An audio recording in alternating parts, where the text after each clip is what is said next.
Hi friends, ನಮಸ್ತೆ. ಇವತ್ತಿನ ಒಂದು ತರಗತಿಗೆ ಸ್ವಾಗತವನ್ನ ಕೋರ್ತಾ ಇದ್ದೇನೆ. ನಾವು ಹಿಂದಿನ ತರಗತಿಯಲ್ಲಿ ಸಹಕಾರ ಸಂಘದ ರಚನೆ ಯಾವ ರೀತಿ ಆಗಬೇಕು, ನೋಂದಣಿ ಯಾವ ರೀತಿ, ನೋಂದಣಿಯ ಪ್ರಮಾಣ ಪತ್ರ ಯಾವ ರೀತಿ ಇರುತ್ತೆ, ಅಲ್ಲಿ ಇರುವಂತಹ ಒಂದು ರಿಜಿಸ್ಟರ್ನ ಕರ್ತವ್ಯ ಯಾವ ರೀತಿ ಇರುತ್ತೆ, ಹಾಗೆ ಮತ್ತೆ ಸಿಇಒ ಅಲ್ಲಿ ಬರುವಂತಹ ಸಿಇಒ ಕರ್ತವ್ಯ ಏನೇ ಇರುತ್ತೆ, ಅವರ ವೇತನ ಭತ್ಯೆ ಯಾರು ನಿಗದಿ ಮಾಡ್ತಾರೆ, ಅದೆಲ್ಲವನ್ನ ಚರ್ಚೆಯನ್ನ ಹೋದ ತರಗತಿಯಲ್ಲಿ ಮಾಡಿದೀವಿ. ಆ ತರಗತಿಯನ್ನ ನೋಡಿಲ್ಲ ಅಂದ್ರೆ ಈ ಕೂಡಲೇ ನೋಡಿ. ಅದರ ಮುಂದಿನ ಪ್ರಕರಣಗಳನ್ನ ಈ ತರಗತಿಯಲ್ಲಿ ನಾನು ಚರ್ಚೆ ಮಾಡ್ತಾ ಹೋಗ್ತೇನೆ ಸ್ನೇಹಿತರೆ. ನೋಡಿ, ಮುಂದಿನ ಪ್ರಕರಣ ಸ್ಟಾರ್ಟ್ ಮಾಡಿ. ನೋಡಿ, ಪ್ರಕರಣ 30 ಏನ್ ಹೇಳುತ್ತೆ ಅಂದ್ರೆ ಸಮಿತಿ ರದ್ದತಿ. ಯಾವ ಸಮಿತಿಯ ರದ್ದತಿಯ ಬಗ್ಗೆ ತಿಳಿಸುವಂಥದ್ದು. ರಿಜಿಸ್ಟರ್ ಸರ್ಕಾರದಿಂದ ನೇಮಕ ಆದಂತಹ ರಿಜಿಸ್ಟರ್ 6 ತಿಂಗಳು ಮೀರದಂತಹ ಅವಧಿಗೆ ಸಂಘದ ವ್ಯವಹಾರವನ್ನ ನಿರ್ವಹಿಸಲು ಒಬ್ಬ ಆಡಳಿತಗಾರರನ್ನ ನೇಮಿಸಬಹುದು ಅನ್ನುವಂಥದ್ದು ಹೇಳ್ತಾ ಬರುತ್ತೆ. ಇಲ್ಲಿ ಸಿಇಒನೂ ಕೂಡ ಇರ್ತಾನೆ. ಸಿಇಒ ಜೊತೆಗೆ ಸಂಘದ ವ್ಯವಹಾರವನ್ನ ನಿರ್ವಹಿಸಲು ಒಬ್ಬ ಆಡಳಿತಗಾರನನ್ನ ನೇಮಿಸಬಹುದು. ನಾವು ಪ್ರಕರಣ 2AA ದಲ್ಲೇ ತಿಳಿಸುತ್ತೆ. ನಾವು ಪ್ರಕರಣ 2AA ದಲ್ಲೇ ಚರ್ಚೆ ಮಾಡಿದ್ವಿ. ಏನಂತ, ರಿಜಿಸ್ಟರ್ಗೆ ಮತ್ತು ಅವನ ಸಹಾಯಕಕ್ಕಾಗಿ ಇತರ ಅಧಿಕಾರಿಗಳನ್ನ ನೇಮಿಸಲು ಕೂಡ ಅವಕಾಶ ಇರುತ್ತೆ ಅಂತ. ಅದೇ ರೀತಿಯಾದಂತಹ ಒಂದು ಸನ್ನಿವೇಶ ಇಲ್ಲಿರುವಂಥದ್ದು. ನೋಡಿ, ಆಡಳಿತಗಾರರನ್ನ ನೇಮಿಸಬಹುದು ಅನ್ನುವಂಥದ್ದು ತಿಳಿಸುತ್ತೆ ಪ್ರಕರಣ 30. ನಂತರದಲ್ಲಿ ಇದನ್ನು ರಿಜಿಸ್ಟರ್ ಮತ್ತೆ 6 ತಿಂಗಳವರೆಗೂ ಕೂಡ ವಿಸ್ತರಿಸಬಹುದು. 6 ತಿಂಗಳ ಇವನೊಂದು ಗರಿಷ್ಠ ಕಾಲಾವಧಿ ಇರುತ್ತೆ. ಮತ್ತೆ ಇವನು ಆ ಕೆಲಸ ಪೂರ್ಣ ಆಗಿಲ್ಲ ಅಥವಾ ಏನೋ ಒಂದು ಕಾರಣದಿಂದ ಮತ್ತೆ 6 ತಿಂಗಳವರೆಗೂ ಕೂಡ ಅದನ್ನ ಮುಂದೂಡಿಸಬಹುದು. ಒಟ್ಟು 1 ವರ್ಷದವರೆಗೂ ಕೂಡ ಇವರಿಗೆ ಅವಕಾಶ ಇರುತ್ತೆ ಅನ್ನುವಂಥದ್ದು. ಯಾರ ಕಡೆ ಇರುವಂಥದ್ದು ಅವಕಾಶ? ಇದು ರಿಜಿಸ್ಟರ್ ಅವರ ಕಡೆ ಇರುವಂಥದ್ದು. ನಂತರ ಇಂತಹ ವಿಸ್ತರಣೆ 1 ವರ್ಷ ಮೀರತಕ್ಕದ್ದಲ್ಲ. ಅಂದ್ರೆ ಈ 1 ವರ್ಷದವರೆಗೆ 12 ತಿಂಗಳವರೆಗೆ ಒಂದು ಅವಕಾಶ ಇರುತ್ತೆ. ಮತ್ತು 12 ತಿಂಗಳ ಮೇಲ್ಪಟ್ಟು ಇರೋದಿಲ್ಲ, 13 ತಿಂಗಳು ಇರೋದಿಲ್ಲ, 12 ತಿಂಗಳು ಮಾತ್ರ ಅವಕಾಶ ಇರುವಂಥದ್ದು. ನಂತರ ಸಮಿತಿಯಿಂದ ರದ್ದತಿಯಾದಂತಹ ಯಾವುದೇ ಒಬ್ಬ ಸದಸ್ಯನು ಸಮಿತಿ ರದ್ದತಿ ದಿನಾಂಕದಿಂದ 4 ವರ್ಷ ಅವಧಿಗೆ ಸಮಿತಿಯ ಒಬ್ಬ ಸದಸ್ಯನಾಗಿ ಚುನಾಯಿತನಾಗಲು ಅರ್ಹನಲ್ಲ ಅನ್ನುವಂಥದ್ದು. ಈಗ ಒಂದು ಸಮಿತಿ ರಚನೆ ಆಗಿರುತ್ತೆ. ಯಾವ ಸಮಿತಿ? ಸಮಿತಿ ಸದಸ್ಯನ ಆಗ್ಬೇಕು ಅಂದ್ರೆ ಎಲ್ಲ ಅರ್ಹತೆಗಳನ್ನ ಹೊಂದಿರಬೇಕು ಅಂತ ಹಿಂದಿನ ವಿಡಿಯೋದಲ್ಲಿ ಚರ್ಚೆ ಮಾಡಿದ್ದೆ ನಾನು. ಆ ಸಮಿತಿ ರದ್ದತಿಯಿಂದ ಯಾವುದೇ ಒಬ್ಬ ಸದಸ್ಯ ರದ್ದತಿ ಆದ್ರೆ ಅವನೊಂದು ಕೆಲಸ. ಈಗ ನೋಡಿ, ಸಮಿತಿಯ ರಚನೆ ಆದಾಗ ಯಾವ ಅನರ್ಹತೆ ಮೇಲೆ ತೆಗಿತಾರೆ ಅಂದ್ರೆ ಕೆಲವೊಂದು ಈ ಸಂಘದ ಒಂದು ಹಿತಾಸಕ್ತಿ ಇರುವಂಥದ್ದು. ಸಂಘದ ಹಿತಾಸಕ್ತಿ ಅಂದ್ರೆ ಯಾವ ಲೆಕ್ಕದಲ್ಲಿ? ಲೆಕ್ಕದಲ್ಲಿ ಅಥವಾ ಅವನು ಹಣಕಾಸಿನ ವ್ಯವಹಾರದಲ್ಲಿ ಒಳಗೊಂಡಿದ್ರೆ, ಅಥವಾ ಸಂಘಕ್ಕೆ ಯಾವುದೇ ರೀತಿಯಾದಂತಹ ಒಂದು ಅಪಪ್ರಚಾರ ಮಾಡ್ತಾ ಇದ್ರೆ, ಇಂತಹ ಸಂದರ್ಭದಲ್ಲಿ ಸಮಿತಿಯ ಸದಸ್ಯನಾಗಲು ಅರ್ಹನಲ್ಲ ಅಂತ ನಾವು ಹೋದ ತರಗತಿಯಲ್ಲಿ ಚರ್ಚೆಯನ್ನ ಮಾಡಿದ್ವಿ. ಅದೇ ರೀತಿಯಾಗಿ ಇಲ್ಲಿ ಹೇಳುತ್ತೆ, ಅವಧಿಗೆ ಒಬ್ಬ ಸದಸ್ಯನಾಗಿ ಚುನಾಯಿತನಾಗಲು ಕೂಡ ಅವನು ಅರ್ಹನಾಗುವುದಿಲ್ಲ. ನೆಕ್ಸ್ಟ್ ಬರುವಂತಹ ಒಂದು ಚುನಾಯಿತನಿಗೂ ಕೂಡ ಅರ್ಹನಾಗುವುದಿಲ್ಲ ಅನ್ನುವಂಥದ್ದು ತಿಳಿಸುತ್ತೆ.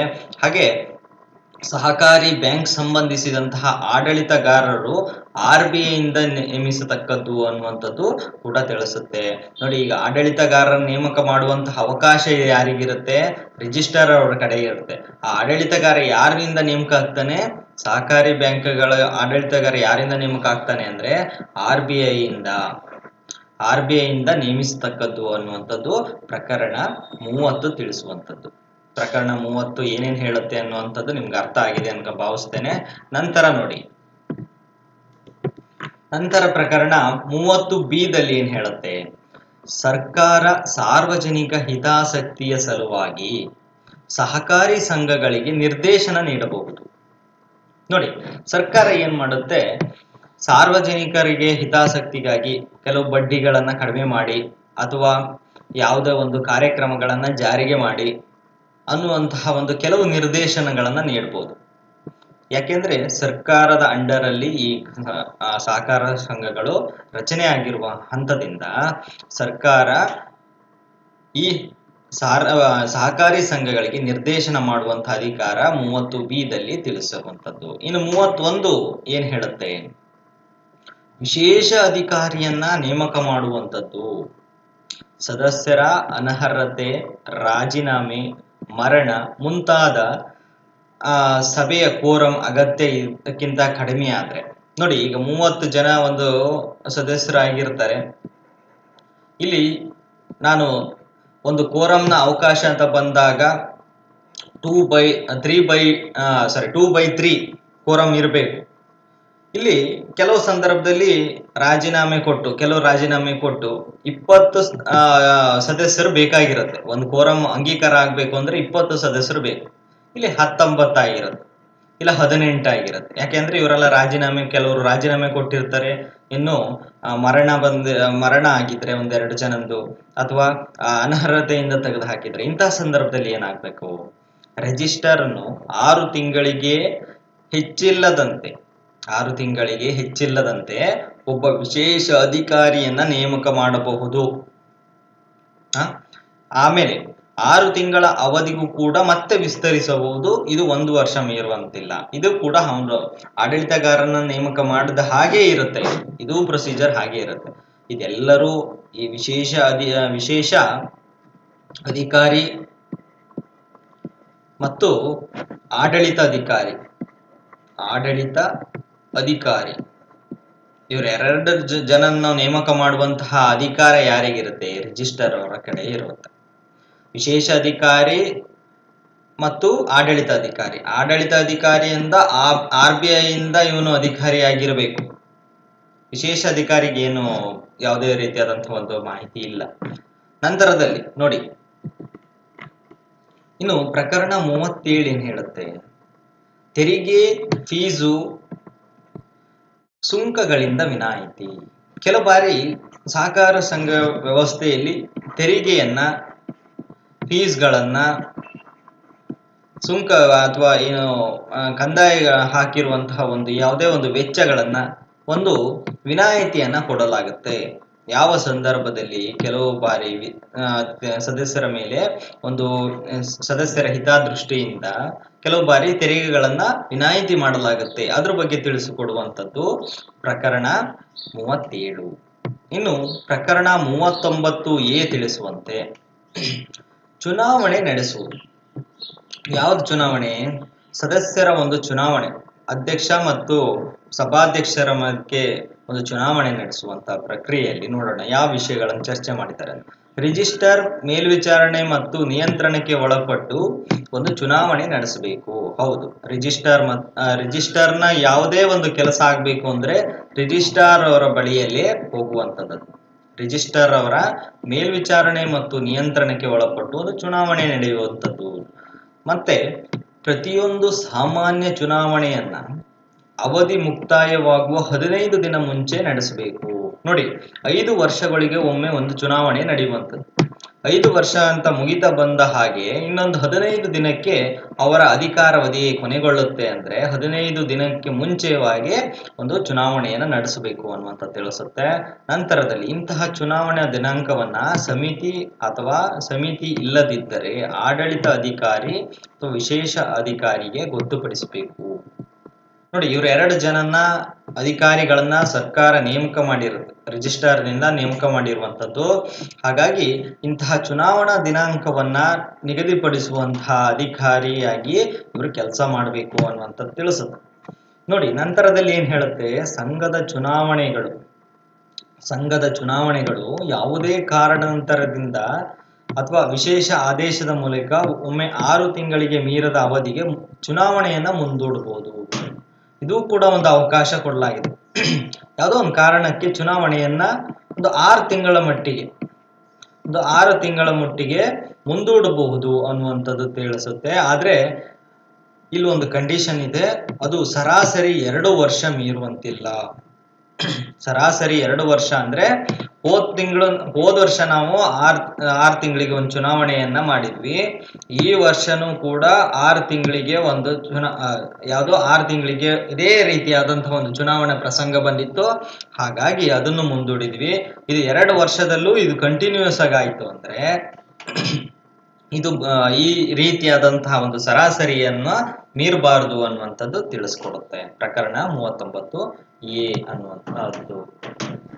ನಂತರದಲ್ಲಿ ಪ್ರಕರಣ 39 ಡಬಲ್ ಎ ಏನ್ ಹೇಳುತ್ತೆ, ಚುನಾವಣಾ ಆಯೋಗ ಮತ್ತು ಮತದಾರರ ಪಟ್ಟಿ. ನಾವು ಪ್ರಕರಣ 39 ಏನ್ ನೋಡಿದ್ವಿ, ಚುನಾವಣೆಗೆ ಸಂಬಂಧಿಸಿದಂಥದ್ದು ನೋಡಿದ್ವಿ. ಇನ್ನು ಚುನಾವಣಾ ಆಯೋಗಕ್ಕೆ ಸಂಬಂಧಪಟ್ಟಂಥದ್ದು ಮತದಾರರ ಪಟ್ಟಿ ಅಂದ್ರೆ ಇಲ್ಲಿ ಗ್ರಾಮಸ್ಥರೆಲ್ಲ ಬರೋದಿಲ್ಲ, ಸದಸ್ಯರು, ಸಹಕಾರಿ ಸಂಘದ ಸದಸ್ಯರು ಬರುವಂಥದ್ದು, ಸದಸ್ಯರ ಒಂದು ಪಟ್ಟಿಯನ್ನು ತಯಾರಿಸುವಂಥದ್ದು. ಇನ್ನು ಇದನ್ನ ನಾವು 2021ರಲ್ಲಿ ತಿದ್ದುಪಡಿಯ ಮೂಲಕವಾಗಿ ಸೇರ್ಪಡೆಯನ್ನ ಮಾಡಿದ್ವಿ. ಯಾಕೆಂದ್ರೆ ಎಷ್ಟು ಜನ ಸದಸ್ಯರಿದ್ದಾರೆ, ಎಷ್ಟು ಜನ ಮತದಾರ ಇದ್ದಾರೆ, ಎಷ್ಟು ಜನ ಇಲ್ಲಿ ಶೇರ್ ಹೋಲ್ಡರ್ಸ್ ಇದ್ದಾರೆ, ಅದೆಲ್ಲವನ್ನ ಚರ್ಚೆಯನ್ನ ಮಾಡಬೇಕಾಗುತ್ತೆ. ಹಾಗಾಗಿ ಅದರ ಒಂದು ಪಟ್ಟಿಯನ್ನು ತಯಾರಿಸುವಂಥದ್ದು. ನೋಡಿ, ಪ್ರಕರಣ 39 ಬಿ ಏನ್ ಹೇಳುತ್ತೆ, ಚುನಾವಣಾ ವೆಚ್ಚಕ್ಕೆ ಸಂಬಂಧಿಸಿದಂತಹ ಸಹಕಾರ ಸಂಘ ನಡೀಬೇಕು ಅನ್ನುವಂಥದ್ದು. ಅದು ಕೂಡ ಇಂಪಾರ್ಟೆಂಟ್. ಚುನಾವಣಾ ವೆಚ್ಚನೂ ಕೂಡ ಇಲ್ಲಿ ಇಂಪಾರ್ಟೆಂಟ್ ಆಗತ್ತೆ. ಇನ್ನು ಪ್ರಕರಣ 40ರಲ್ಲಿ ಸಹಕಾರಿ ಚಳುವಳಿಯನ್ನು ಹೆಚ್ಚಿಸಲು ಒಂದು ಸರ್ಕಾರದ ಒಂದು ಕರ್ತವ್ಯ ಆಗಿರುತ್ತೆ. ನೋಡಿ, ಸರ್ಕಾರ ಎಲ್ಲಾ ರೀತಿಯಾದಂತಹ ಒಂದು ಹಿತಾಸಕ್ತಿಯನ್ನ ಹೊಂದಿರುತ್ತೆ. ಇದರಲ್ಲಿ ಸಹಕಾರಿ ಸಂಘಗಳ ಬಗ್ಗೆ ಸರ್ಕಾರ ಏನ್ ಮಾಡುತ್ತೆ, ಕೆಲವು ಕಾರ್ಯಕ್ರಮಗಳ ಮೂಲಕವಾಗಿ ಒಂದು ಸಹಕಾರ ಸಂಘವನ್ನ ಹೆಚ್ಚಿಸುವಂತಹ ಒಂದು ಕಾರ್ಯಕ್ರಮವನ್ನ ಕೈಗೊಳ್ಳಬೇಕಾಗತ್ತೆ. ಅದು ಕೂಡ ಪ್ರಕರಣ 40ರಲ್ಲಿ ತಿಳಿಸುವಂಥದ್ದು. ಪ್ರತಿ ಹಳ್ಳಿ ಕೂಡ ಸಹಕಾರ ಸಂಘಗಳನ್ನ ಹೆಚ್ಚಿಸ್ಕೊಳ್ಬೇಕು ಅನ್ನುವಂಥದ್ದು ಅದರ ಹಿತದೃಷ್ಟಿಯಾಗಿರುವಂಥದ್ದು.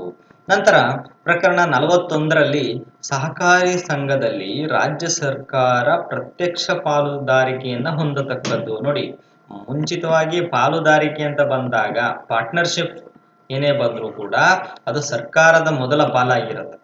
ಯಾಕೆಂದ್ರೆ ಸರ್ಕಾರದ ಅನುಮತಿಯ ಮೇರೆಗೆ ನಡೆಯುವಂಥದ್ದು ಇವೆಲ್ಲ.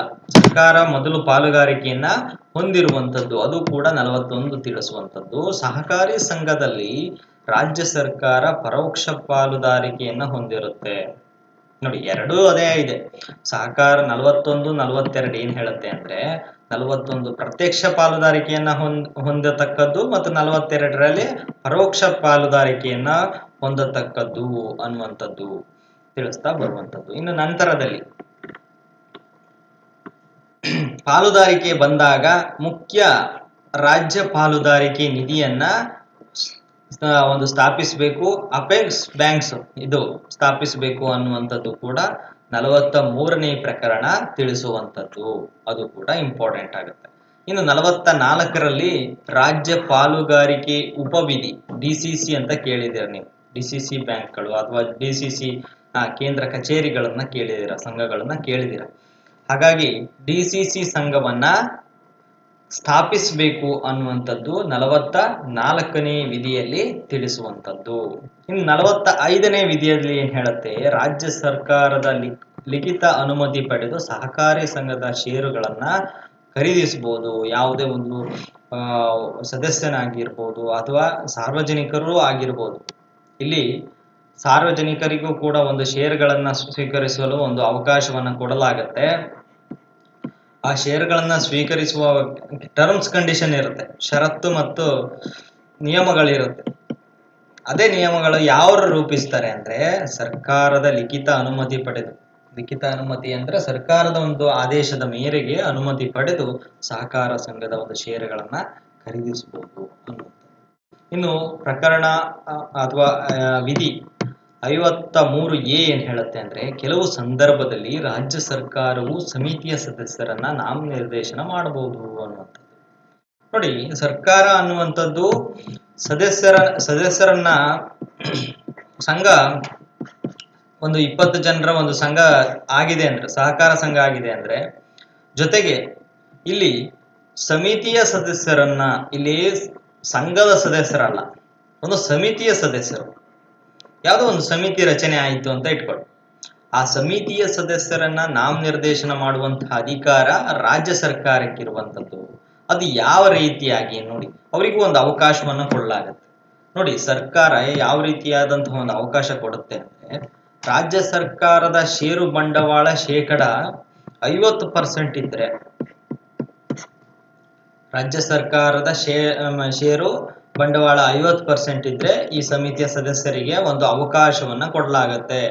ಯಾವಾಗ ಈ ರೀತಿಯಾಗಿ ರಾಜ್ಯ ಸರ್ಕಾರದ ಬಂಡವಾಳ 5 ಲಕ್ಷ ಇದ್ರೆ ಅಥವಾ ಸರ್ಕಾರದ ಸಂಘದ ಸಮಿತಿಯ ಸದಸ್ಯರ ಒಟ್ಟು ಸಂಖ್ಯೆಯ 1/3 ಭಾಗದಷ್ಟು ನಾಮನಿರ್ದೇಶನ ಆಗಿದ್ರೆ ಇವರೆಲ್ಲರೂ ಕೂಡ ಒಂದು ಸಮಿತಿಯ ಸದಸ್ಯರನ್ನ ಆಯ್ಕೆ ಮಾಡುವಂತಹ ಅಧಿಕಾರ ಅಥವಾ ಸದಸ್ಯರನ್ನ ನಾಮನಿರ್ದೇಶನ ಮಾಡುವಂತಹ ಅಧಿಕಾರ ಸರ್ಕಾರಕ್ಕೆ ಇರುವಂತದ್ದು. ಇಲ್ಲೊಂದು ಆಪ್ಷನ್ ನೋಡಿ, ಇವರು ಸಭೆಯಲ್ಲಿ ಮತ ಚಲಾಯಿಸುವಂತಹ ಹಕ್ಕು ಇರೋದಿಲ್ಲ. ಇವರು ನಾಮನಿರ್ದೇಶನ ಆದಂತಹ ಸದಸ್ಯರಾಗಿರೋದ್ರಿಂದ ಇವರಿಗೆ ಮತ ಚಲಾಯಿಸಲು ಹಕ್ಕಿರೋದಿಲ್ಲ. ಯಾರು ಪರ್ಮನೆಂಟ್ ಸದಸ್ಯರಿರ್ತಾರೋ ಅವ್ರಿಗೆ ಮಾತ್ರ ಇಲ್ಲಿ ಮತ ಚಲಾಯಿಸುವಂತಹ ಹಕ್ಕು. ಹಾಗೆ ಪದಾಧಿಕಾರಿಗಳಾಗುವ ಕೂಡ ಒಂದು ಹಕ್ಕು ಇರೋದಿಲ್ಲ ಅನ್ನುವಂಥದ್ದು ಪ್ರಕರಣ 53A ತಿಳಿಸುವಂಥದ್ದು. ಇನ್ನು ವಿಧಿ ಪ್ರಕರಣ 57 ಏನ್ ಹೇಳುತ್ತೆ? ನಿವ್ವಳ ಲಾಭ ಮತ್ತು ಅವುಗಳ ಮಿತಿ. ಈಗ ಸಹಕಾರ ಸಂಘ ಸ್ಥಾಪನೆಯಾಗಿದೆ, ಅದರ ಲಾಭ ಮತ್ತು ನಷ್ಟ ಇದೆಲ್ಲದೂ ಕೂಡ ವರ್ಷದ ಕೊನೆಯಲ್ಲಿ ಲೆಕ್ಕಾಚಾರ ಆಗುವಂಥದ್ದು. ಹೌದಾ? ಹೀಗಾಗಿ ಸಹಕಾರ ಸಂಘವು ತನ್ನ ಲಾಭದಲ್ಲಿ 25% ಕಡಿಮೆ ಮೊಬಲಗನ್ನು ವಿಧಿಸಲು ನಿಧಿಗೆ ವರ್ಗಾಯಿಸಬೇಕು ಅನ್ನುವಂಥದ್ದು ತಿಳಿಸುತ್ತೆ. ಯಾವ ನಿಧಿ? ಈ ಒಂದು ನಿಧಿ ಚರ್ಚೆ ಮಾಡಿದೆ ಇಲ್ಲಿ ಹಿಂದಿನ ನೋಡಿ. ಸಹಕಾರ ಒಂದು ನಿಧಿಯನ್ನ ಚರ್ಚೆ ಮಾಡುವಂಥದ್ದು ಒಂದು ಸಹಕಾರ ಸಂಘ ನಿಧಿ ಅನ್ನುವಂಥದ್ದು. ಆ ಸಂಘದ ನಿಧಿಗೆ ಒಂದು 25% ಕಡಿಮೆ ಇಲ್ಲದೆ ಆ ನಿಧಿಗೆ ಒಂದು ವರ್ಗಾಯಿಸಬೇಕು ಅನ್ನುವಂಥದ್ದು. ಹಾಗೆ 2% ಲಾಭವನ್ನ ನಿವ್ವಳ ಲಾಭ ಅಂದ್ರೆ ಬಂದಂತಹ ಎಲ್ಲಾ ಒಂದು ನಿಮ್ಗೆ ಏನ್ ಹೇಳ್ಬೇಕು, ಸರ್ಪ್ಲಸ್ ಅಂತ ತಿಳ್ಕೊಳ್ಳಿ. ಸರ್ಪ್ಲಸ್ ಯಾಕೆಂದ್ರೆ ಸರ್ಪ್ಲಸ್ ಬರುವಂತದ್ದು ಎಕ್ಸ್ಪೆಂಡಿಚರ್ ಎಲ್ಲ ಕಳೆದು ನೆಟ್ ಪ್ರಾಫಿಟ್, ಅದು ಗ್ರಾಸ್ ಪ್ರಾಫಿಟ್ ಅಲ್ಲ, ನೆಟ್ ಪ್ರಾಫಿಟ್ ಅದು. ಆ ನೆಟ್ ಪ್ರಾಫಿಟ್ ಅಲ್ಲಿ 2% ಕಡಿಮೆ ಇಲ್ಲದಷ್ಟು ಸಹಕಾರಿ ಒಕ್ಕೂಟದ ಸಹಕಾರಿ ಶಿಕ್ಷಣ ನಿಧಿಗೆ ಒಂದು ನೀಡಬೇಕು. ನಿಧಿಗೆ ಸೆಸ್ ಮೂಲಕವಾಗಿ, ಸೆಸ್ ಅಂತ ಕರಿತೇವೆ. ಎಷ್ಟು ಪರ್ಸೆಂಟ್? 2% ನೀಡಬೇಕು ಅನ್ನುವಂಥದ್ದು. ಇನ್ನು ದಾನ ದತ್ತಿಗೆ ಯಾವುದು ಕೇಂದ್ರದ ಒಂದು ನಿಯಮದ ಪ್ರಕಾರವಾಗಿ 1980ರ ಒಂದು ನಿಯಮದ ಪ್ರಕಾರವಾಗಿ 10% ಮೀರುವಂತಿಲ್ಲ. ಇಲ್ಲೂ ಕೂಡ ನೀವು 10% ಕೊಡ್ಬೋದು, ಅದಕ್ಕಿಂತ ಜಾಸ್ತಿ ಕೊಡೋ ಹಾಗಿಲ್ಲ. ನಿವ್ವಳ ಲಾಭದ 10% ಕೊಡಬಹುದು. ಯಾಕೆಂದ್ರೆ ಕೆಲವು ಬಾರಿ ಇಲ್ಲಿ ಅಕ್ರಮಗಳು ಜಾಸ್ತಿ ನಡೆಯುತ್ತೆ. ಯಾಕೆಂದ್ರೆ ದಾನ ದತ್ತಿಗೆ ಅಂದ ತಕ್ಷಣ ಯಾವುದೋ ಒಂದು ಸಂಸ್ಥೆಗೆ 50% ಕೊಟ್ಬಿಡೋದು. 50% ಕೊಟ್ಟಾಗ ಏನಾಗುತ್ತೆ, ಅವ್ರ ಕಡೆಯಿಂದ ಒಂದು ಕೆಲಸ ಕಾರ್ಯಗಳಿಗೆ ಇದು ಸಂಬಂಧಿಸಿದಂತೆ ಮಾಡುವಂತಹ ಅಕ್ರಮಗಳು ನಡೆಯುತ್ತೆ ಅನ್ನುವುದರಿಂದ ಕೊಡುವಂತಹ ಹಂತದಲ್ಲಿ ಕೂಡ 10% ನೀವು ಕೊಡಬಹುದು, 10ಕ್ಕಿಂತ ಜಾಸ್ತಿ ಕೊಡೋ ಹಾಗಿಲ್ಲ ಅನ್ನುವಂಥದ್ದು ಸರ್ಕಾರದ ಒಂದು ನಿಯಮ ಆಗಿರುತ್ತೆ. ನೋಡಿ, ಯಾವುದೇ ಒಂದು ವರ್ಷದಲ್ಲಿ ಯಾರೇ ಒಂದು ನೌಕರ ಸಂದಾಯ ಮಾಡಿದಂತಹ ಒಂದು ಬೋನಸ್ 2 ವರ್ಷ ವೇತನ ಮೀರುವಂತಿಲ್ಲ ಅನ್ನುವಂಥದ್ದು. ಯಾವುದೇ ಒಂದು ವರ್ಷದಲ್ಲಿ ಯಾರೇ ನೌಕರ ಸಂದಾಯ ಮಾಡಿದಂತಹ ಒಂದು ಬೋನಸ್ ಇದೆ, ಅದು 2 ತಿಂಗಳ ವೇತನವನ್ನ ಮೀರುವಂತಿಲ್ಲ. ನೋಡಿ, 2 ತಿಂಗಳ ವೇತನ ಅಂದ್ರೆ ಒಬ್ಬ ಕನಿಷ್ಠಂಗೆ ಅಲ್ಲಿ ಒಬ್ಬ ನೌಕರ ವೇತನವನ್ನು ಎಷ್ಟಿರುತ್ತೆ, ಒಂದು 12,000 ರೂಪಾಯಿ ಒಂದು ವೇತನ ಅಂತ ಇದ್ರೆ, ಅವನ 2 ತಿಂಗಳ ವೇತನ ಎಷ್ಟಿರುತ್ತೆ, 24,000 ರೂಪಾಯಿ. ಅವನಿಗೆ ಬೋನಸ್ 24,000 ರೂಪಾಯಿಗಿಂತ ಜಾಸ್ತಿ ಕೊಡೋ ಹಾಗಿಲ್ಲ ಅನ್ನುವಂಥದ್ದು ಕೂಡ ಈ ವಿಷಯಕ್ಕೆ ಸಂಬಂಧಪಟ್ಟಿರುವಂಥದ್ದು.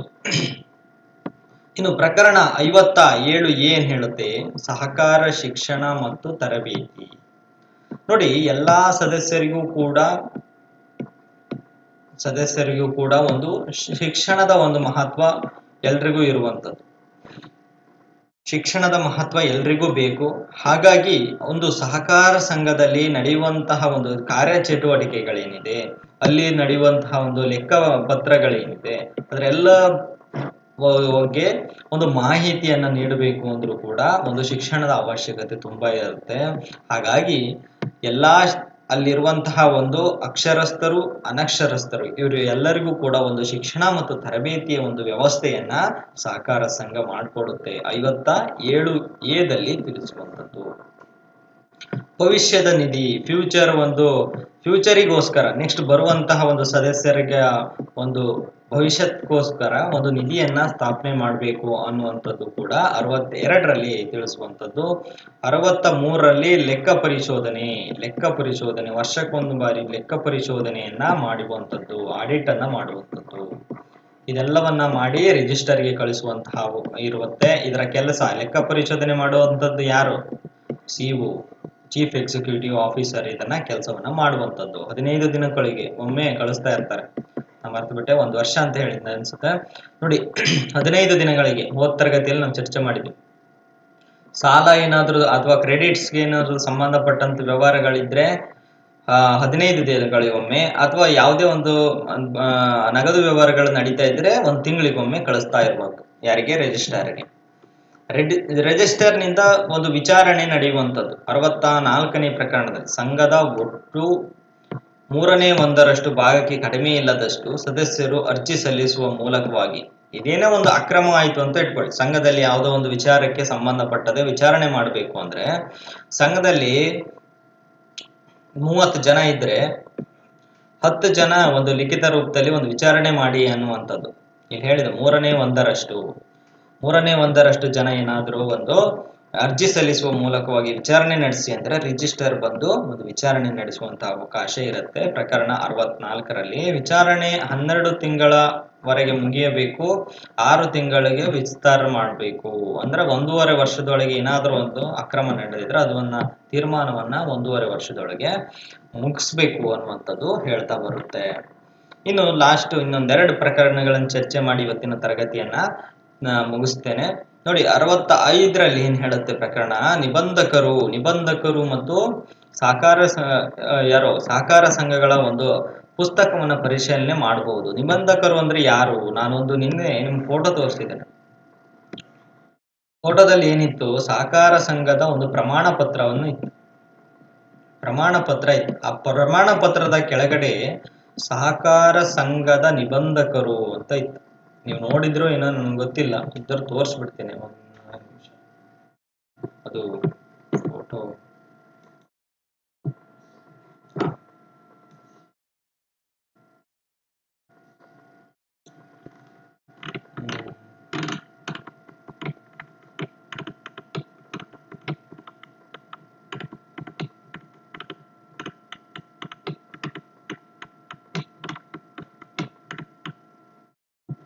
ಇಲ್ಲ, ಅದು ಫೋಟೋ ಎಲ್ಲ ಹೋಗಿದೆ. ನಾನು ಹಾಕಿರ್ತೇನೆ ನಿಮಗೆ. ಸಹಕಾರ ಸಂಘದ ಒಂದು ಟೆಲಿಗ್ರಾಮ್ ನಲ್ಲಿ ಹಾಕಿರ್ತೇನೆ. ಸಹಕಾರ ಸಂಘದ ನಿಬಂಧಕರು ಅಂತ ಒಂದು ಇರುತ್ತೆ. ನಿಬಂಧಕರು ಅವ್ರೊಂದು ಸಿಗ್ನೇಚರ್ ಇರುತ್ತೆ. ಇಲ್ಲಿ ಸಿಗ್ನೇಚರ್ ಹಾಕಿ ಈಚೆ ಕಡೆ ಒಂದು ಸೀಲ್ ಉದ್ದಿರ್ತಾರೆ. ಅವರು ರಿಜಿಸ್ಟರ್ನಿಂದ ಒಂದು ಸೀಲ್ ಬಂದಿರುತ್ತೆ. ಇಲ್ಲಿ ಹೀಗೆ ಪ್ರಮಾಣ ಪತ್ರ, ನಿಮ್ಮ ಒಂದು ಸಂಘದ ಹೆಸರು ಇರುತ್ತೆ, ಆಮೇಲೆ ಮೇಲ್ಗಡೆ ಕರ್ನಾಟಕ ಸರ್ಕಾರ ಅಂತ ಬರೆದಿರುತ್ತೆ, ನಿಮ್ಮ ID ಬಂದಿರುತ್ತೆ, ಒಂದು ID ಇರುತ್ತೆ ಕೆಳಗಡೆ. ನೋಡಿದ್ರೆ ಅನ್ಸುತ್ತೆ ನಿನ್ನೆ. ಆ ID ಪರಿಶೀಲನೆ ಮಾಡ್ಬೋದು. ಯಾರು? ಸಹಕಾರ ನಿಬಂಧಕರು ಒಂದು ಸಂಘಗಳ ಒಂದು ಪುಸ್ತಕವನ್ನ, ಯಾವುದು ಲೆಕ್ಕ ಪರಿಶೋಧನೆಗೆ ಸಂಬಂಧಪಟ್ಟಂತಹ ಪುಸ್ತಕಗಳನ್ನ, ನಡಾವಳಿ ಪುಸ್ತಕಗಳನ್ನ, ಇವೆಲ್ಲವನ್ನ ನೋಡುವಂತಹ ಒಂದು ಅಧಿಕಾರ ಯಾರಿಗಿರುತ್ತೆ ಅಂದ್ರೆ ನಿಬಂಧಕರಿಗೆ ಇರುವಂತದ್ದು. ಅದನ್ನ ತಿಳಿಸುವಂಥದ್ದು. ಇನ್ನು ವಿಚಾರಣಾ ವೆಚ್ಚಕ್ಕೆ ಸಂಬಂಧಪಟ್ಟಂತೆ 69ನೇ ಪ್ರಕರಣ ತಿಳಿಸುವಂಥದ್ದು. ನೋಡಿ, ಇವತ್ತಿನ ತರಗತಿಯಲ್ಲಿ ನಾವು ಸಾಕಷ್ಟು ಪ್ರಕರಣಗಳನ್ನ ನೋಡಿದ್ವಿ. ಇವೆಲ್ಲವೂ ಕೂಡ ಬಹಳ ಇಂಪಾರ್ಟೆಂಟ್ ಆದಂಥದ್ದು. ನೋಡಿ, ವಿಲೇಜ್ ಅಡ್ಮಿನಿಸ್ಟ್ರೇಟಿವ್ ಆಫೀಸರ್ 1000 ಹುದ್ದೆಗಳಿಗೆ, ಹಾಗೆ PDO 247 ಹುದ್ದೆಗಳಿಗೆ. ಎರಡರಲ್ಲೂ ಕೂಡ ಈ ಕಾನ್ಸೆಪ್ಟ್ ಇರುವಂತದ್ದು. ಸಹಕಾರ ಸಂಘಗಳ ಬಗ್ಗೆ ಇರುವಂತಹ ಅಂಶಗಳಿವೆಲ್ಲ. ಇದೆಲ್ಲ ಗ್ರಾಮೀಣ ಮಟ್ಟದಲ್ಲಿ ಹೆಚ್ಚಿನದಾಗಿ ಸಹಕಾರ ಸಂಘಗಳ ಸ್ಥಾಪನೆ ಆಗೋದ್ರಿಂದ ಇಂತಹ ಕಾನ್ಸೆಪ್ಟ್ ವೈಸ್ಗಳು ಮುಂದಿನ ಒಂದು ಅಧಿಕಾರಿಗಳಾದಂತಹ ನಿಮಗೆ ಇಂಪಾರ್ಟೆಂಟ್ ಆಗುತ್ತೆ ಅನ್ನುವಂಥದ್ದು ಮೂಲಕವಾಗಿ ಈ ತರಗತಿಗಳನ್ನ ಮತ್ತು ಪರೀಕ್ಷಾ ದೃಷ್ಟಿಯಿಂದ ಈ ತರಗತಿಗಳನ್ನು ನೆರವೇರಿಸ್ಕೊಡ್ತಾ ಇದ್ದೀನಿ. ಇಂತಹ ತರಗತಿಗಳು ನಿಮ್ಗೆ ಇಷ್ಟ ಆದ್ರೆ ಒಂದು ಲೈಕ್ ಬಟನ್ ನ ಪ್ರೆಸ್ ಮಾಡಿ ಸ್ನೇಹಿತರೆ. ಲೈಕ್ ಅನ್ನ ಪ್ರೆಸ್ ಮಾಡಿ, ಹಾಗೆ ಸಬ್ಸ್ಕ್ರೈಬ್ ಮಾಡೋದನ್ನು ಮಾತ್ರ ಮರಿಬೇಡಿ ಅಂತ ಹೇಳ್ತಾ ಕ್ಲಾಸ್ ನೋಡಿದ್ದಕ್ಕೆ ಧನ್ಯವಾದ. ಮುಂದಿನ ತರಗತಿಯಲ್ಲಿ ಮತ್ತೊಂದಿಷ್ಟು ಪ್ರಕರಣಗಳ ಬಗ್ಗೆ ಚರ್ಚೆಯನ್ನು ಮಾಡೋಣ. Thank you all.